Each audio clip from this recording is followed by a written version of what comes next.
জুলাইয়ে প্রাণঘাতী অস্ত্র ব্যবহারের অনুমতি শেখ হাসিনা নিজেই দিয়েছিলেন। বাংলাদেশের তৎকালীন প্রধানমন্ত্রী শেখ হাসিনার কথোপকথনের একটি ফাঁস হওয়া অডিও রেকর্ডিং থেকে জানা যায়, গত বছরের জুলাইয়ে শিক্ষার্থীদের নেতৃত্বাধীন বিক্ষোভ প্রাণঘাতী শক্তি প্রয়োগের অনুমতি তিনি নিজেই দিয়েছিলেন।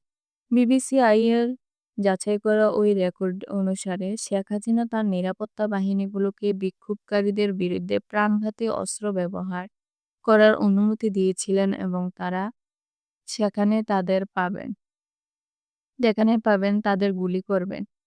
আঘাত অজ্ঞাত পরিচয় এক ঊর্ধ্বতন সরকারি কর্মকর্তার সঙ্গে শেখ হাসিনার কথোপকথনে ফাঁস হওয়া অডিওটি এখন পর্যন্ত সবচেয়ে গুরুত্ব প্রমাণ যে তিনি সরকার বিরোধী বিক্ষোভকারীদের গুলি করার জন্য সরাসরি অনুমতি দিয়েছিলেন।